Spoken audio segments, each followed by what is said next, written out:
Comme un grain de sénévé. Fidèles amis téléspectateurs, que la grâce du Seigneur abonde où que vous soyez, nom puissant de notre Seigneur Jésus-Christ. Amen.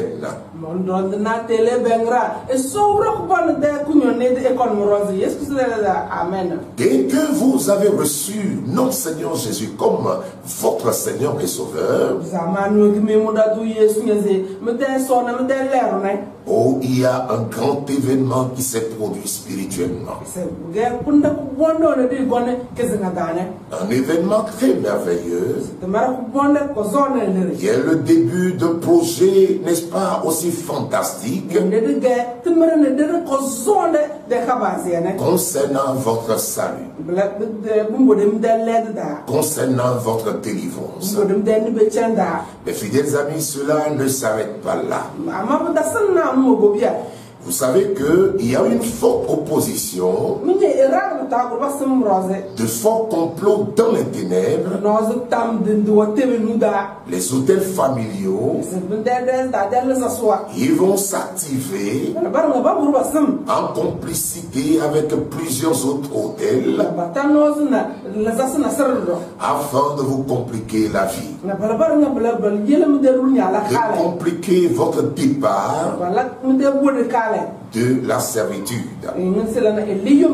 Alors, tous ces genres d'hôtels, de régions, des fois nationales, ils vont ensemble, n'est-ce pas, former ce complot afin de vous compliquer la marche chrétienne. Exactement comme la méchanceté de Pharaon, qui s'activa fortement dès que les Israélites résolurent de quitter l'Égypte. Ne soyez pas étonnés, fidèles amis téléspectateurs. Et selon vous, en poursuivant les Israélites au moyen d'une forte armée, quelle était donc la volonté et la motivation de Pharaon? Certainement ramener le peuple Israël. Ce n'est pas forcément les tuer. C'était dans le but de les ramener à l'Égypte, parce qu'ils jouissaient de leur travail. Presque dans toutes les maisons, les Israélites étaient utiles.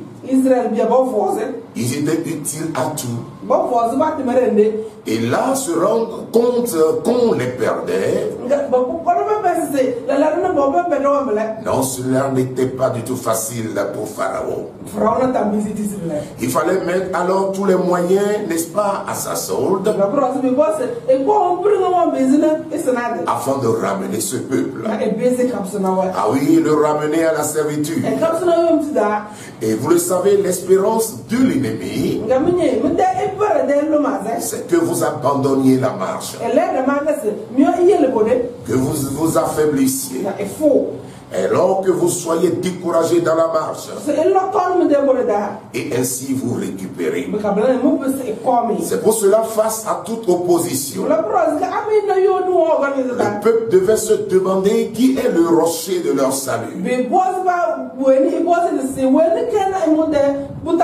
qui était donc le maître du projet, à savoir quitter l'Égypte pour un territoire nouveau.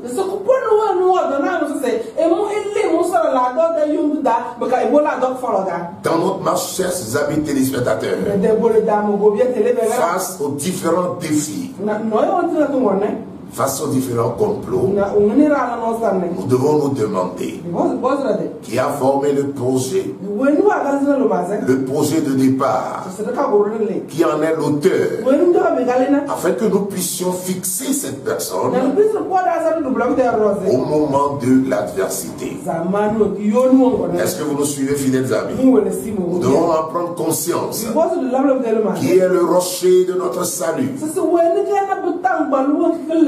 qui est le rocher de notre délivrance. Et c'est cette personne que nous devons fixer, qui nous a fait sortir des ténèbres, qui a engagé le projet de délivrance, ce projet d'exode, qui en est l'auteur. Oh, qui nous a fait quitter l'idolâtrie, qui nous a demandé d'abandonner la désobéissance, la servitude, qui m'a racheté, qui m'a permis de vivre, grâce à qui je vis. Et c'est de là que nous devons alors puiser notre force et dépendre de lui. C'est d'ailleurs le thème de notre émission. Dépendre, veiller et à toujours dépendre du Seigneur. Fidèles amis, les temps que nous vivons, nous devons en prendre conscience et dépendre de celui-là qui nous a sauvés. Est-ce que vous nous suivez, auditeurs? Alors parfois le peuple de Dieu, qui se contredit tellement dans sa marche,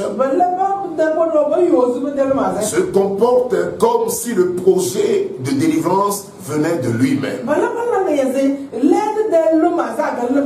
Est-ce que vous nous suivez, chers amis téléspectateurs? Oui, nous fonctionnons comme si le projet de délivrance de salut dépendait de nous-mêmes.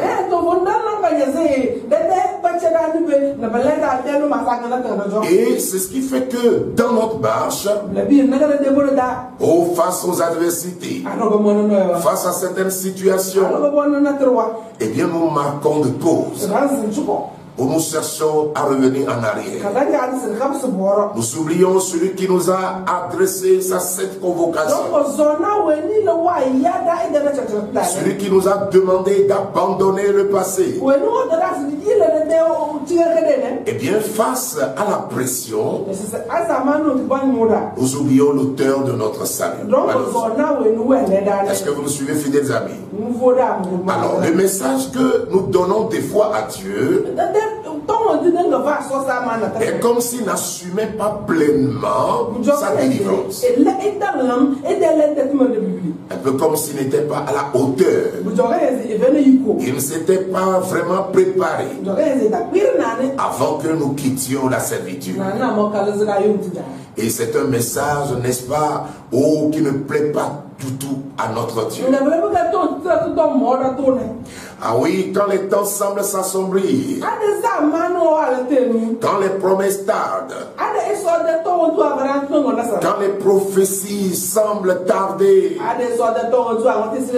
quand la marche chrétienne devient harassante, le doute vient nous frapper. Et nous commençons alors par nous regarder nous-mêmes, regarder à nos soucis, regarder à nos défis, regarder même aux hommes, aux institutions politiques et économiques, au lieu de fixer Dieu, au lieu de fixer l'Éternel. Qu'en est-il de vous qui nous écoutez maintenant? Celui qui a fait la promesse, celui qui a déployé ses ailes, celui qui a déployé toute sa pression, afin que nous quittions les ténèbres, quittions n'est-ce pas, l'idolâtrie et toute forme de mal de ce monde. Il est fidèle. Il assume pleinement ce projet de voyage. Qu'importe ce qui puisse, n'est-ce pas, se produire au cours de l'exode, nous devons prendre conscience que c'est une marche. Nous avons quitté un endroit pour nous rendre à un autre endroit. Et il y a un conducteur, il y a un protecteur, il y a quelqu'un qui fait sur nous. L'Éternel l'a dit par Isaïe. Dans son chapitre 46, verset 4. Écoutez-moi, maison de Jacob. Est-ce que vous nous suivez, téléspectateurs? Écoutez-moi, maison de Jacob. Et vous tous, restes de la maison d'Israël. Le Seigneur s'adresse à quelqu'un qui nous suit maintenant. Vous que j'ai pris en charge, n'est-ce pas, dès votre origine, que j'ai porté dès votre naissance. Le Seigneur dit jusqu'à votre vieillesse, je serai le même. Est-ce que vous nous suivez? Jusqu'à votre vieillesse, oh, je vous soutiendrai.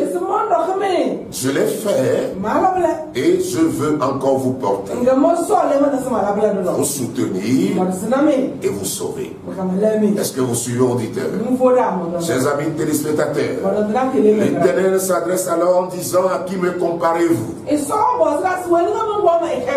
pour le faire mon égal?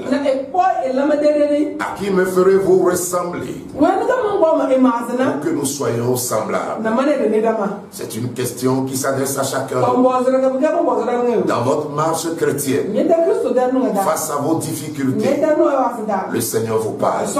Vous qui tournez les regards encore en arrière, vous qui promenez vos regards inquiets, le Seigneur dit: je vous avais pris en charge, je veux encore vous prendre en charge, je ne vous abandonnerai pas. Je suis le Dieu de capacité, le Dieu, n'est-ce pas, de l'alliance. Est-ce que vous suivez, auditeur? Alors il continue en disant: ils versent l'or de leur bourse, ils pèsent l'argent à la balance, ils paient un or, n'est-ce pas, un orfèvre, pardon, pour qu'il en fasse un Dieu. Et ils adorent, ils se prosternent. Chers amis téléspectateurs, voici les paroles de l'Éternel, les bénédictions qu'il nous a accordées, l'or, les talents qu'il nous a donnés, l'orfèvre. Tous ceux-ci vont concourir à faire des idoles, à se liguer contre Dieu, à se tailler un autre Dieu, à fabriquer un autre Dieu. C'est quand même dommage. Et l'Éternel ici s'adresse à vous maintenant, vous qui consultez encore les fétiches, vous qui allez encore près des marabouts, des féticheurs, cherchant une solution à votre vie. Le Seigneur vous parle. Alors, l'histoire du peuple d'Israël démontre comment il perd souvent de vue le sujet ou alors l'auteur de sa délivrance, l'auteur de sa marche. Oui, c'était aussi, n'est-ce pas, un signe d'ingratitude. Vous savez, la gratitude non seulement plaît à Dieu, mais aussi ranime le courage, ranime la force. Ah oui, la gratitude nous permet de nous rappeler, de ressasser les merveilles de l'Éternel à notre endroit.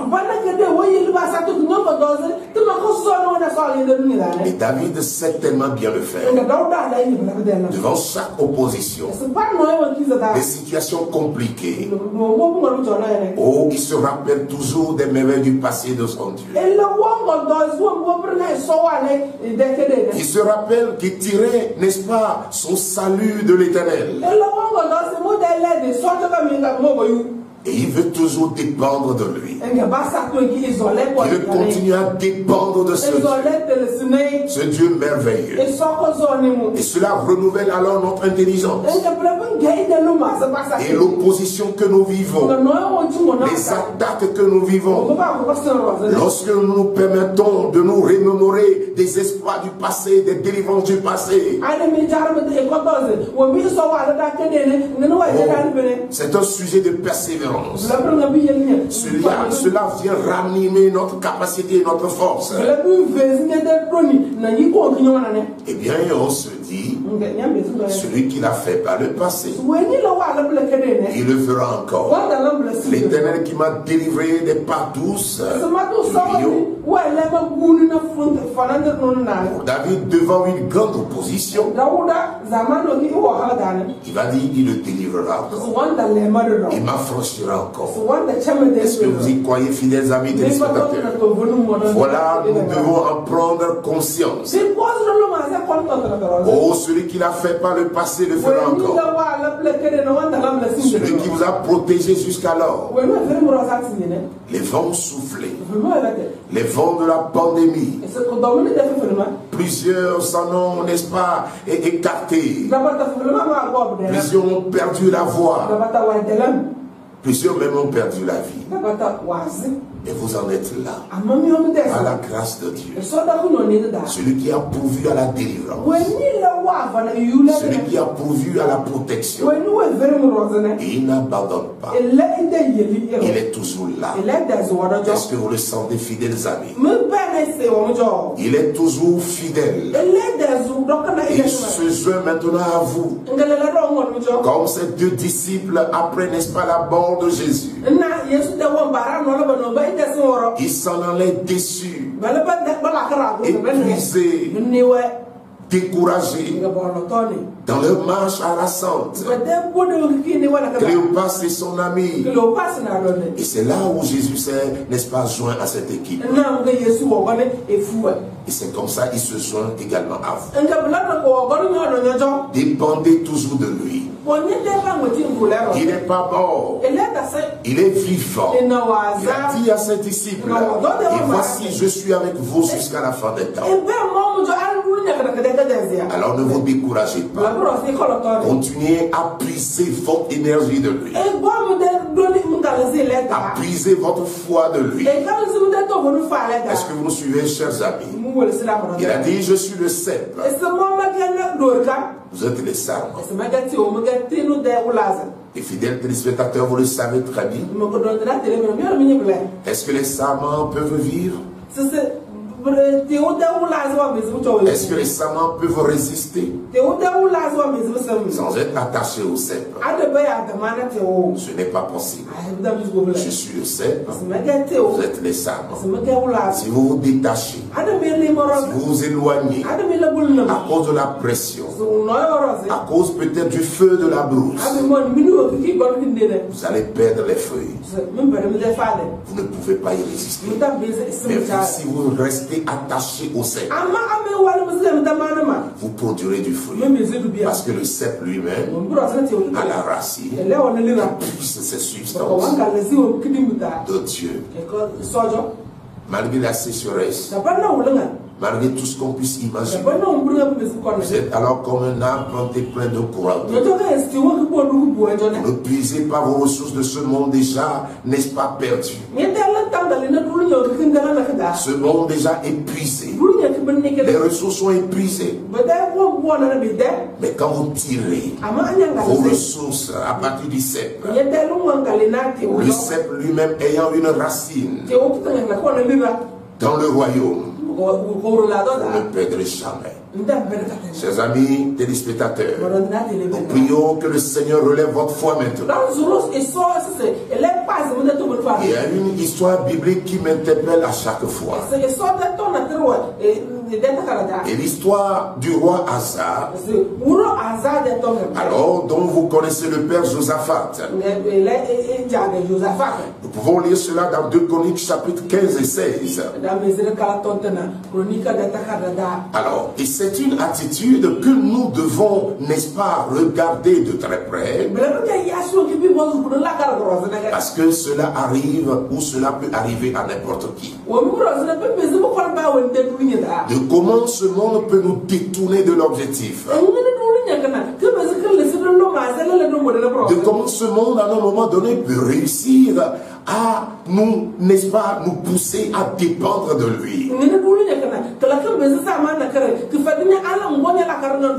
Alors que nous avons bien commencé à dépendre de l'Éternel, à dépendre, n'est-ce pas, du royaume. Et un beau jour, nous avons nos yeux qui sont fixés sur un monde. Un monde qui se cherche et qui veut malheureusement prendre la place du Créateur. Alors, nous lisons dans 2 Chroniques 14, verset 1. La Bible dit, Asa, roi de Juda, fit ce qui est bien et droit aux yeux de l'Éternel. Et il s'accrocha beaucoup à l'Éternel. Il recherchait les voies de l'Éternel. La Bible dit qu'il fit des réformes. En faisant supprimant les hauts lieux, les hôtels de culte étrangers, les obélisques. Et suivez-nous attentivement. Dans une bataille contre les Héras, les Héras et les Couchites, nombreux, qui étaient tellement nombreux et bien armés. Qu'est-ce que Asa fit, chers amis? La Bible nous dit que Asa invoqua son Dieu. Au milieu de ces temps compliqués, il invoqua Dieu. C'était quand même un roi. Il avait aussi une armée. Et qu'est-ce qu'il devait faire, chers amis? Oh, fidèles amis, la Bible nous dit que face à cette adversité, Asa invoqua son Dieu. Il invoqua son Dieu. Comme la voix vous parvient maintenant, vous devez invoquer votre Dieu. Au milieu des temps compliqués, invoquez l'Éternel. Il se trouve juste près de vous, fidèles amis. Ne soyez pas distraits. Invoquez-le encore et encore. Il y a certaines prières qui ont leur suite dans l'immédiat. Il y en a certains qui viennent après. Mais le Seigneur nous dit de continuer, n'est-ce pas, à l'invoquer. Et c'est ce que Asa faisait. La Bible nous dit qu'il invoqua son Dieu. Nous allons avoir juste un extrait de sa prière. Il dit, Éternel, toi seul peux venir en aide aux faibles comme aux forts. Il dit, viens à notre aide. Oh, chers amis téléspectateurs, un modèle de prière. Viens à notre aide. Autrement dit, viens à notre secours. Éternel notre Dieu, car c'est toi que nous nous appuyons. C'est sur toi seul que nous nous appuyons. Et c'est pour cela David a l'habitude de le dire, il est le rocher de mon salut.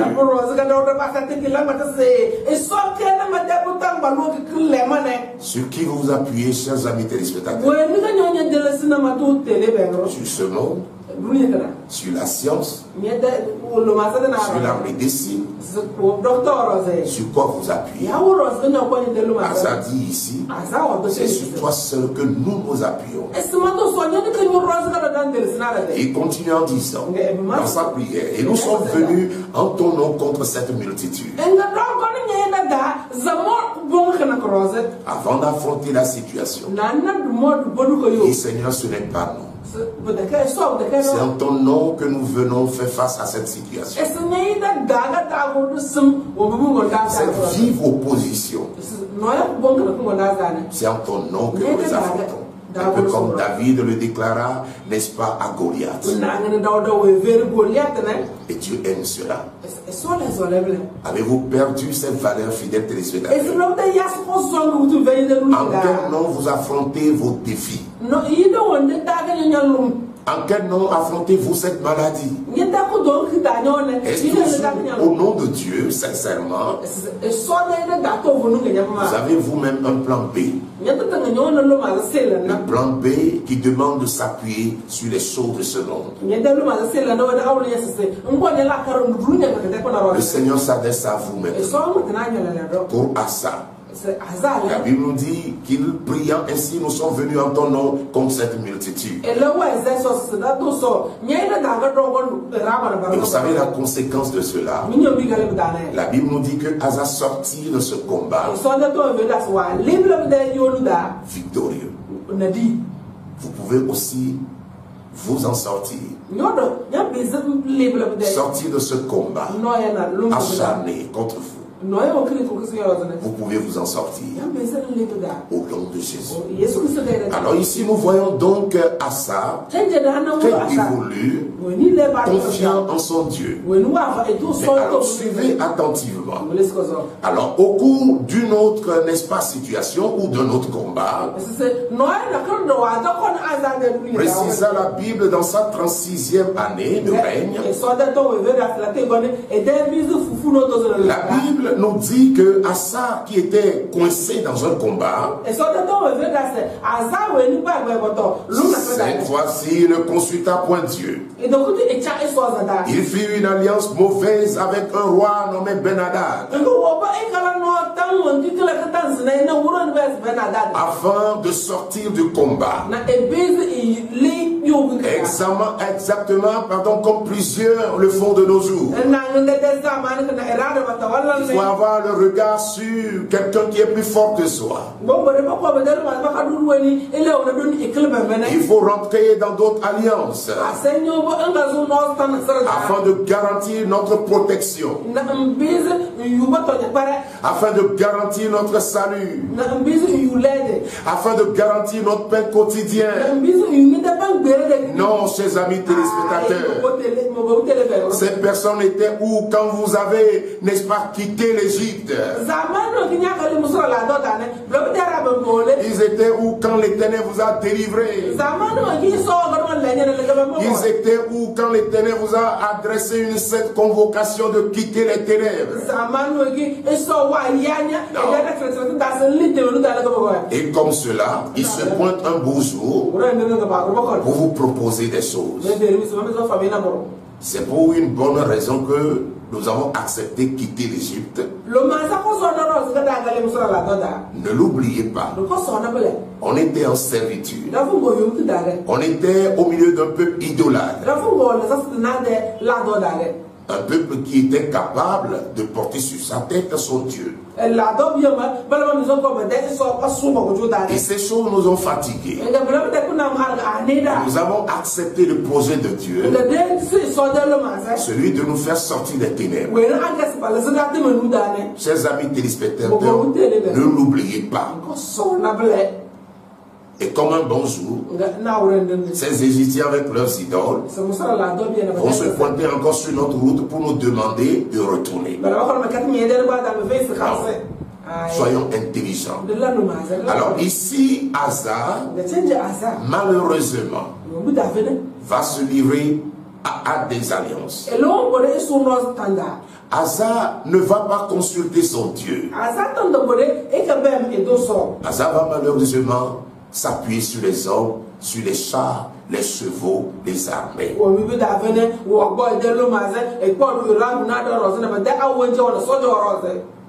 Sur quelle connaissance vous basez-vous? Face à cette opposition, sur qui vous appuyez-vous? De qui dépendez-vous maintenant? Alors, comme vous pouvez le comprendre, Asa fit donc ce qui est très mal aux yeux de l'Éternel. Il se confia, se contenta plutôt d'une alliance humaine que de continuer à dépendre de son Dieu. Dieu fut très en colère contre Asa. Comme Dieu est encore en colère contre plusieurs de notre siècle. Ils ont remplacé, n'est-ce pas, Dieu dans leur vie par les créatures. Mais qu'est-ce que Dieu va faire? Dieu aimait Asa. Comme Dieu vous aime, vous qui nous suivez maintenant. Quels que soient les temps que vous vivez, quelle que soit l'oppression, quelle que soit la pression de l'ennemi, Dieu vous aime. Dieu veut vous délivrer. Dieu veut que vous ayez vos regards sur lui seul. Je lève mes yeux vers les montagnes. D'où me viendra le secours? Le secours me vient de l'Éternel. Le Seigneur veut que nous ayons ce réflexe. Les temps que nous vivons, ces temps sont compliqués, mais l'Éternel, sa main n'est pas courte, son bras n'est pas court, il est encore en action, il veut sauver son peuple. Il dit, je vous ai porté, je veux vous porter jusqu'à votre vieillesse. Je ne suis pas fatigué. Est-ce que quelqu'un écoute la voix de Dieu? Ici, Asa ne consulta pas l'Éternel. Au milieu des défis, au milieu de la maladie, au milieu de nos souffrances, au milieu de nos peines, Dieu espère qu'il y ait quelqu'un qui puisse avoir le bon réflexe de lever ses yeux vers lui, d'invoquer son nom. Mais est-ce qu'il y en a qui nous suivent maintenant, qui ont ce bon réflexe, qui ont gardé ce réflexe d'invoquer leur Dieu encore et encore? Asa ne le fit pas. Et qu'est-ce que Dieu va faire? Va-t-il le lâcher? Va-t-il abandonner? Non, Dieu est amour. Dieu va envoyer à ce roi un serviteur. Comme je suis envoyé vers vous. Dieu envoya Anania vers, n'est-ce pas, Asa, pour l'avertir de ne pas s'appuyer sur les hommes, de ne pas s'appuyer sur les choses de ce monde, d'être objectif, de garder ses yeux sur lui seul. Comme l'Éternel en ce moment même parle à un autre. Est-ce que vous me suivez? Alors voici ce que Anania déclara n'est-ce pas, au roi. Parce que tu t'es appuyé sur le roi de Syrie, des alliances ténébreuses. Il y en a même qui ne vont pas vous dire au début que c'est une alliance ténébreuse, non. Cela se présente de façon merveilleuse. Nous voulons juste vous aider. Nous voulons transformer votre vie.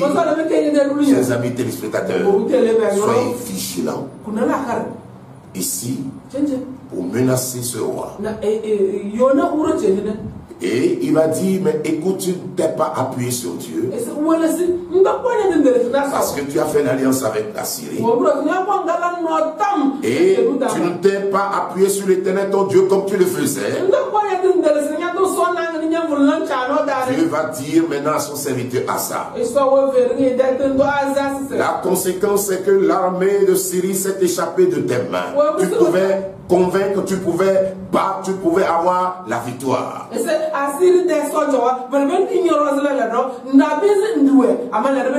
Et suivez-nous attentivement. Dieu va rappeler à son serviteur, parce que Dieu n'oublie pas ses exploits. Dieu n'oublie pas ses actions. Vous voyez, celui qu'on délivre tend toujours à oublier qu'on l'avait délivré. Vous pensez que Dieu a oublié qu'il a fait sortir Israël de l'Égypte? Malheureusement, il en vient des temps où Israël oublie que Dieu l'a délivré par de forts jugements.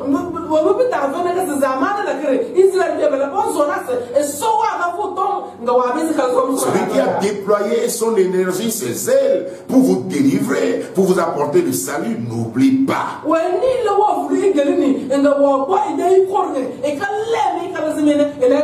Et en temps normal, vous ne devez pas oublier. L'oublier, c'est ce que nous appelons l'ingratitude.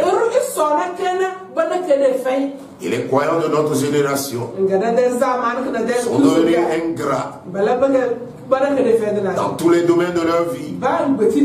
Dieu ne leur a jamais rien fait. Et ils vivent de cela. Chers amis téléspectateurs, Dieu révèle à Asa, en lui disant, lui révélant le passé. Il y a alors les Éthiopiens et les Libyens. Ne forment-ils pas une grande armée? Vous qui avez une mémoire courte, l'Éternel vous rappelle les délivrances d'antan, le salut d'antan, les merveilles d'antan. Avez-vous oublié? Avez-vous oublié? L'Éternel révèle. Ces armées se sont jointes. Ils formaient une grande armée contre toi, Asa, avec des chars et une multitude de cavaliers. Est-ce que vous nous suivez? Et cependant, l'Éternel les a livrés entre tes mains. Pourquoi l'Éternel va préciser maintenant? Il va dire à Asa pourquoi il était vainqueur dans ce combat. Chers amis téléspectateurs, c'est un message de Dieu. Et le Seigneur s'adresse à vous. Le Seigneur s'adresse à une famille. Le Seigneur s'adresse à notre nation, qui est l'auteur de notre délivrance, qui est le véritable père de l'indépendance. Il nous a arraché des mains de l'ennemi. Vous avez une mémoire très courte, comme Asa. Et Dieu dit à Asa, cette grande armée, j'étais dans le combat. Et pourquoi tu avais vaincu? L'Éternel dit, parce que tu t'étais appuyé sur moi. Tu t'étais appuyé sur l'Éternel Dieu des armées. Car l'Éternel étend ses regards sur toute la terre. Fidèles amis, suivez-nous attentivement. L'Éternel étend ses regards sur toute la terre,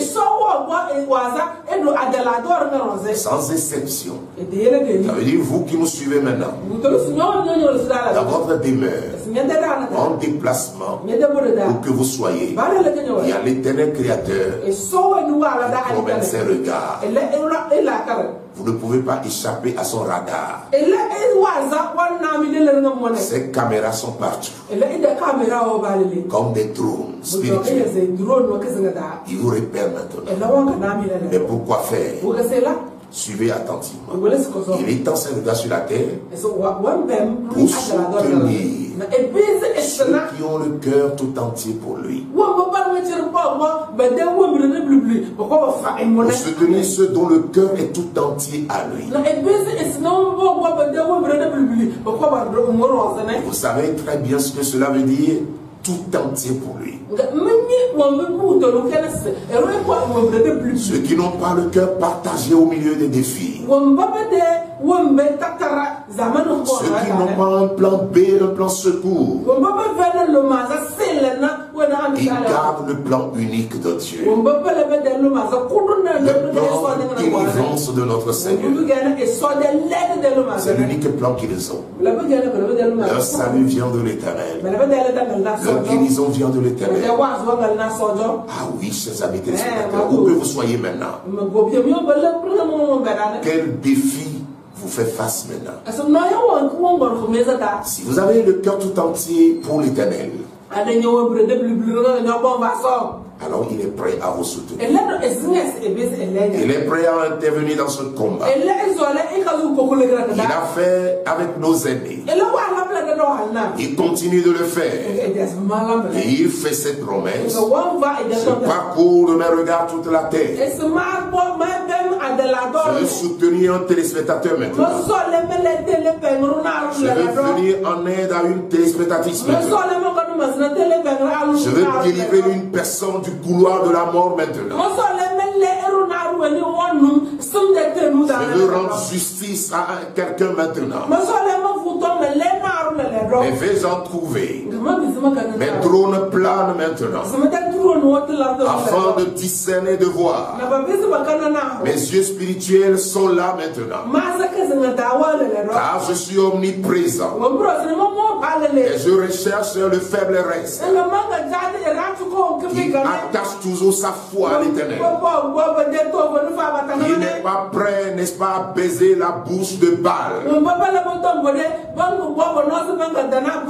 Il n'est pas prêt à fléchir genou devant Baal. Je recherche comme cela de vrais serviteurs. Au temps de l'adversité qui s'accroche à l'Éternel. Malgré les fortes oppositions, ils sont toujours là, intègres dans mes voies. L'Esprit du Seigneur recherche maintenant son peuple. Ceux qui n'abandonnent pas la foi. Ceux qui restent objectifs sur leur destination. Est-ce que l'Éternel en trouve maintenant? Chers amis téléspectateurs, c'est sérieux, le Seigneur s'adresse à vous. Et ici, l'Éternel va dire, toi Asa, tu as agi en insensé.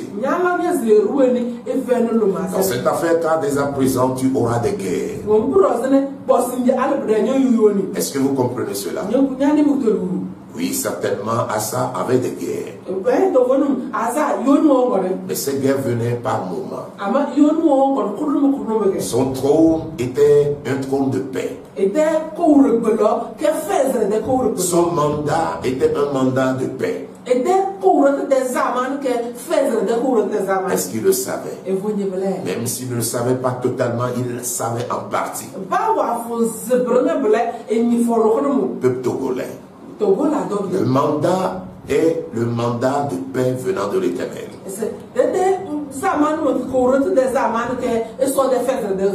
Mais est-ce que nous pouvons le reconnaître? Asa, Dieu va le faire connaître. Que maintenant tu auras des guerres. Et quand il parle, tu auras maintenant des guerres. Ce n'étaient pas les anciennes guerres dont l'Éternel lui-même était en charge. Il veut parler maintenant de la régularité des guerres. L'acharnement de l'ennemi contre son royaume. Ça veut dire que la paix que nous avons chez nous à la maison, la tranquillité que nous avons depuis ces nombreuses années, dans le foyer, dans la demeure, partout nous passons, c'était la main de l'Éternel. Est-ce que quelqu'un peut le reconnaître maintenant?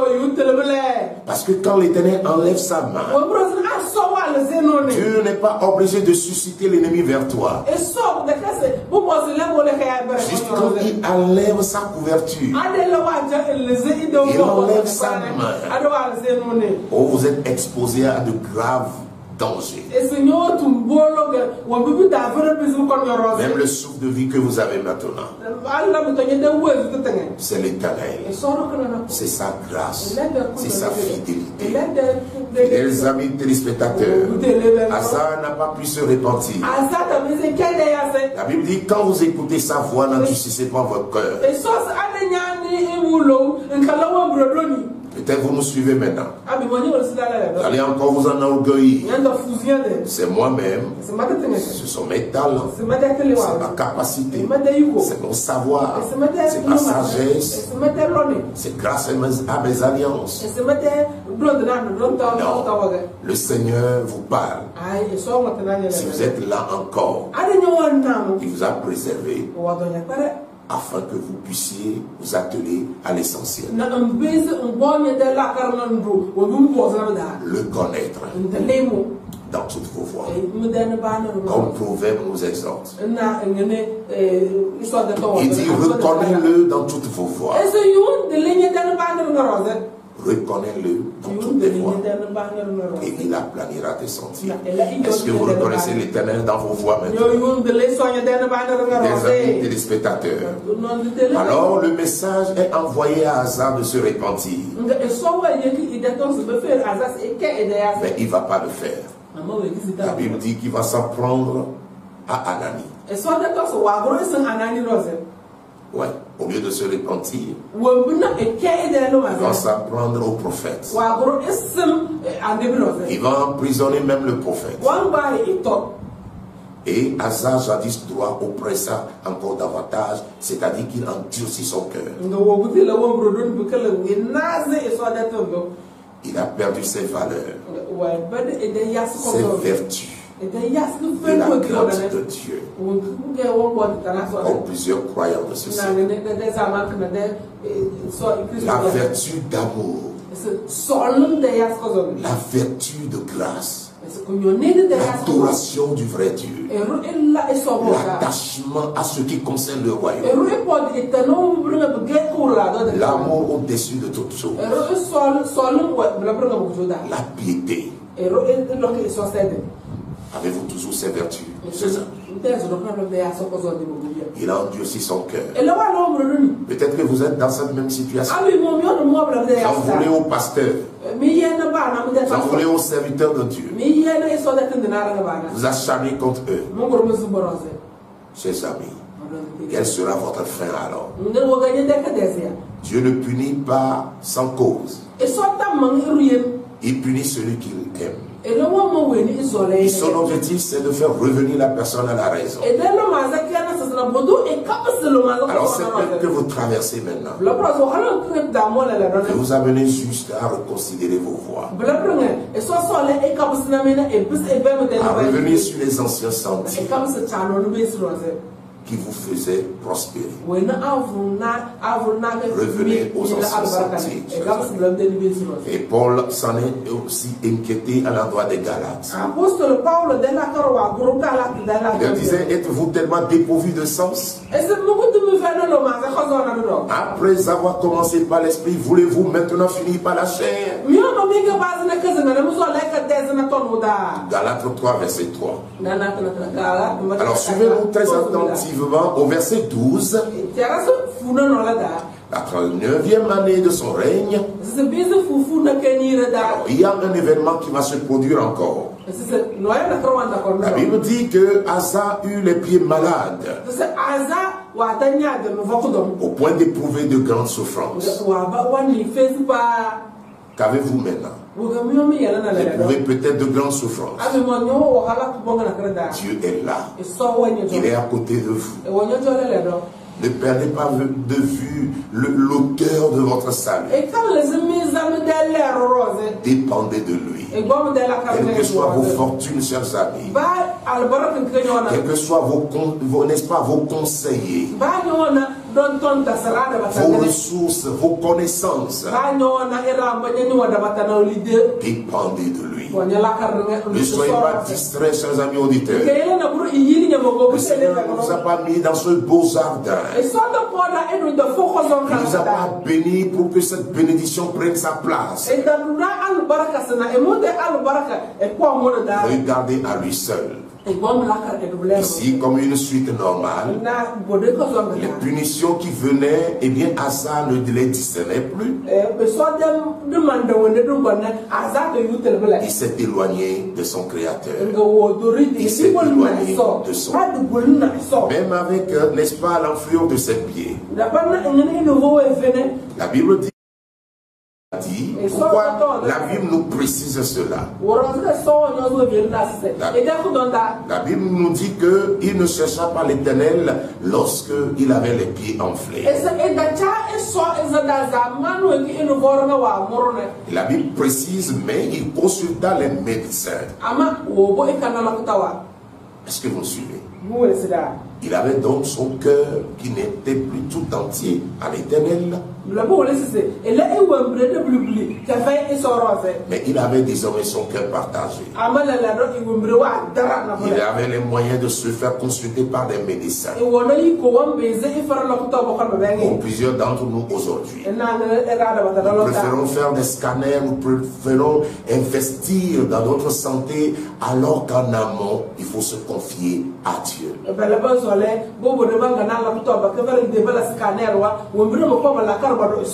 Il consulta les médecins. Dieu en parle parce que il était vraiment désolé de cela. Il était vraiment déçu de cela. Et la Bible nous dit qu'il mourut dans la 3e année de sa maladie. L'Éternel aurait souhaité que Asa revienne à lui. Que Asa, n'est-ce pas, tire sa délivrance de lui. Que Asa continue à dépendre de lui. Alors la question qui vous vient maintenant, de qui vient votre délivrance? Est-ce que vous dépendez toujours de l'Éternel? Avez-vous conscience qu'en toute chose, vous ne pouvez que dépendre de lui? C'est facile de le dire, je le sais, je dépends de nous. Est-ce que vous arrivez consciemment à le dire?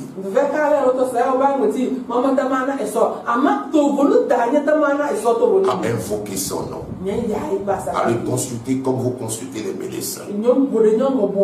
Prenez votre temps, restez tranquille à ses pieds et lui demandez: Seigneur, consulte-moi maintenant. Tu es mon médecin, tu es mon docteur. Je viens à toi. Reconnais-le dans toutes tes voies, fidèle téléspectateur. Il aplanira tes sentiers. Le Dieu qui est fidèle au départ de notre délivrance. Le Dieu qui est fidèle au départ, n'est-ce pas, de notre marche, et même encore fidèle dans notre marche. Il demeure fidèle au cours de notre parcours. Et il est fidèle à l'arrivée. Et Dieu veut, n'est-ce pas, que son peuple dépende de lui. Et nous voulons prier avec vous. Et vous faire un choix maintenant. Une simple prière qui va déclencher la main de Dieu auprès de vous. Qui va déclencher la présence de Dieu auprès de vous. Est-ce que vous prenez conscience de cela? Dépendre entièrement de lui. Quelle que soit la situation, il demeure l'auteur du salut. Alors vous qui me suivez maintenant, nous voulons prier avec vous. Seigneur, regarde cette téléspectateur qui se trouve à nous suivre, qui se reconnaissent dans ce message. Tu as parlé à ton peuple, et tu as parlé à chacun de nous, afin de nous réveiller, Seigneur, de nous réveiller de ce monde. Ce monde qui tient à, Seigneur, à arracher nos yeux de la foi, afin d'avoir le regard fixé sur eux, alors qu'eux-mêmes ils sont limités. Seigneur, nous te prions pour chaque téléspectateur, pour ceux qui viennent à toi maintenant, qui regardent maintenant à ta fidélité. La Bible dit que tu parcours ton regard toute la terre, pour qu'ils se trouvent maintenant à nous suivre, en Europe, aux États-Unis, en Afrique, quelque part au Togo. Seigneur, regarde ces téléspectateurs qui ont besoin de ton soutien, qui ont besoin de ta délivrance. La Bible dit que tu n'as jamais changé. Je te prie de les repérer maintenant. Quelle quelle que soit leur souffrance, quel que soit leur défi, je prie Seigneur que tu sois en contact avec eux-mêmes. L'onction brise le joug. Que l'Esprit du Seigneur les saisisse maintenant. L'Esprit du Seigneur les saisisse au nom de Jésus. Il les libère de leur mal. Il les libère de leur mal, de leur maladie. Seigneur, qu'ils viennent à toi. Qu'ils aient le cœur attaché à toi. Que ce qui a frappé Asa ne les frappe pas. Qu'ils se répandent de leur foi. Oui, qu'ils puissent se repentir maintenant. Avoir leurs yeux sur toi. Au nom de Jésus-Christ. Amen. Soyez bénis. Et que la grâce de l'Éternel vous soit accordée. Au nom puissant de Jésus. Alléluia. Alléluia. Gloire au Seigneur. Amen. Amen.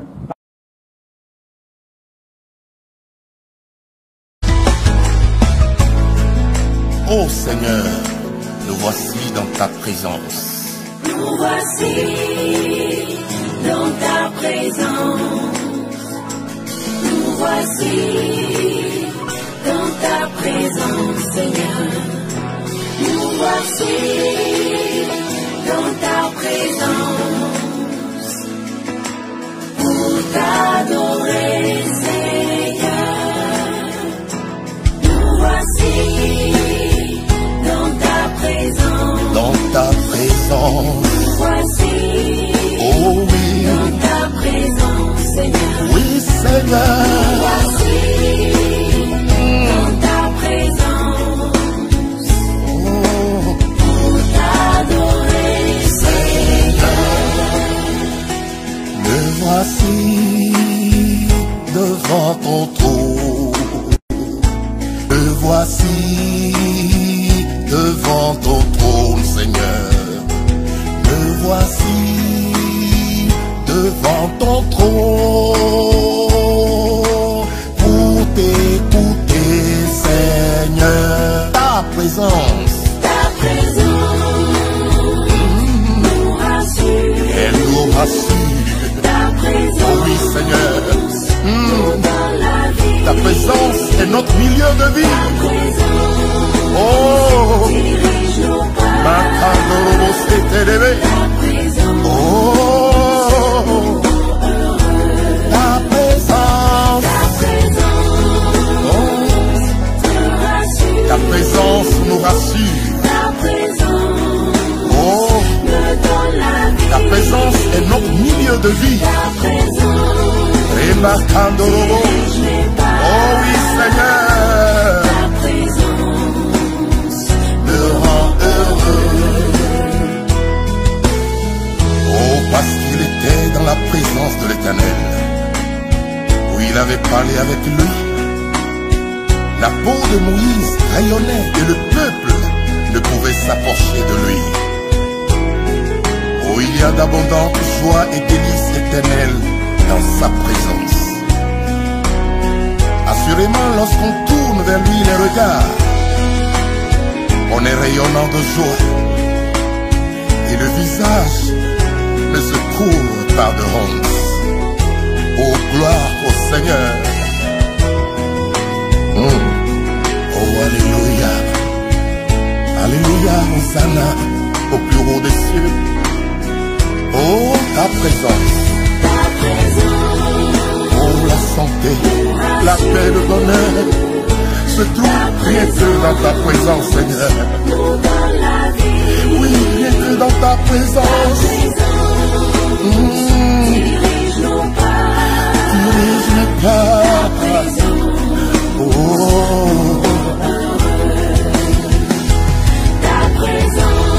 ta présence nous rassure. Oh Seigneur, nous dans la vie.